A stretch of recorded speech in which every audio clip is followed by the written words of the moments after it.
ചേലക്കരയിൽ ബ്രാൻഡഡ് ഷൂസുകളുടെയും ബാഗുകളുടെയും മായാവിസ്മയ ലോകം. ഓണാഘോഷം പൊടിപൊടിക്കാൻ അന്നയും നിങ്ങളോടൊപ്പം. മെഗാ പ്രൈസ് 3 സ്വർണ്ണ നാണയം. കൂടാതെ fridge, washing machine, water heater, TV, mobile phone എന്നിങ്ങനെ നിരവധി സമ്മാനങ്ങൾ നേടി ഈ പൊന്നോണം കളറാക്കാം. അന്ന ഷൂസ് ആൻഡ് സ്പോർട്സ്, കാനറ ബാങ്കിന് എതിർവശം, ചേലക്കര. ഷൊർണൂർ കുളപ്പുള്ളി തൃപ്പുറ്റ ക്ഷേത്രത്തിന്റെ മുൻവശത്തുള്ള റോഡിന്റെ ഇരുവശത്തും സംരക്ഷണ ഭിത്തി നഗരസഭ നിർമ്മിച്ചില്ല എന്നാരോപിച്ച് യൂത്ത് കോൺഗ്രസിന്റെ നേതൃത്വത്തിൽ പ്രതീകാത്മക സംരക്ഷണ ഭിത്തി നിർമ്മിച്ച് പ്രതിഷേധം.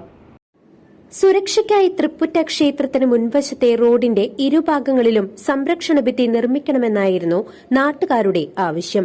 എന്നാൽ നഗരസഭ ഇതുവരെയും സംരക്ഷണ ഭിത്തി നിർമ്മിക്കാൻ തയ്യാറാവാത്തതാണ് പ്രതിഷേധത്തിന് വഴിവെച്ചത്.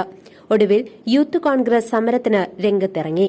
പ്രതീകാത്മക സംരക്ഷണ ഭിത്തി വെച്ചായിരുന്നു യൂത്ത് കോൺഗ്രസിന്റെ പ്രതിഷേധം. നിരവധി ആളുകൾ സഞ്ചരിക്കുന്ന റോഡിൽ സംരക്ഷണ ഭിത്തി ഇല്ലാത്തത് അപകടത്തിന് വഴിയൊരുക്കുന്നുവെന്നാണ് നാട്ടുകാരുടെ പരാതി. Block Congress committee treasurer OM Gopikrishnan പ്രതീകാത്മക സംരക്ഷണ ഭിത്തി വെച്ചുകൊണ്ടുള്ള സമരം ഉദ്ഘാടനം ചെയ്തു. യൂത്ത് കോൺഗ്രസ് മണ്ഡലം പ്രസിഡന്റ് ആഷിഖ് തോണിക്കടവിൽ അധ്യക്ഷത വഹിച്ചു.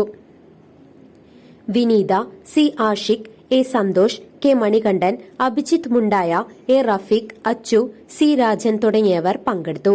യൂത്ത് കോൺഗ്രസിന്റെ നേതൃത്വത്തിൽ ഈ തൃപ്പറ്റക്കാടിന് മുമ്പിലുള്ള മുനിസിപ്പൽ റോഡിൽ ഇരുവശങ്ങളിലും സംരക്ഷണ ഭിത്തി ഇല്ലാത്തതിനാൽ പല വാഹനങ്ങളും മറ്റു വാഹനങ്ങൾ ഓപ്പോസിറ്റ് സൈഡിൽ നിന്ന് വരുമ്പോൾ പാടത്തേക്കും മറിയാനുള്ള ഒരു സാഹചര്യം ഉണ്ടാവുകയാണ്.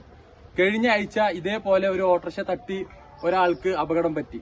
ഇങ്ങനെ സ്ഥിരമായി നടക്കുന്ന ഈ പ്രദേശത്ത് സംരക്ഷണ ഭിത്തി വേണമെന്നാവശ്യപ്പെട്ടുകൊണ്ടാണ് യൂത്ത് കോൺഗ്രസിന്റെ മണ്ഡലം കമ്മിറ്റിയുടെ നേതൃത്വത്തിൽ ഇന്ന് ഇത്തരം ഒരു സംരക്ഷണ ഭിത്തി സ്ഥാപിച്ചുകൊണ്ട് ഒരു സമരം നടത്തുവാൻ യൂത്ത് കോൺഗ്രസ് തീരുമാനിച്ചിട്ടുള്ളത്. News desk CCV.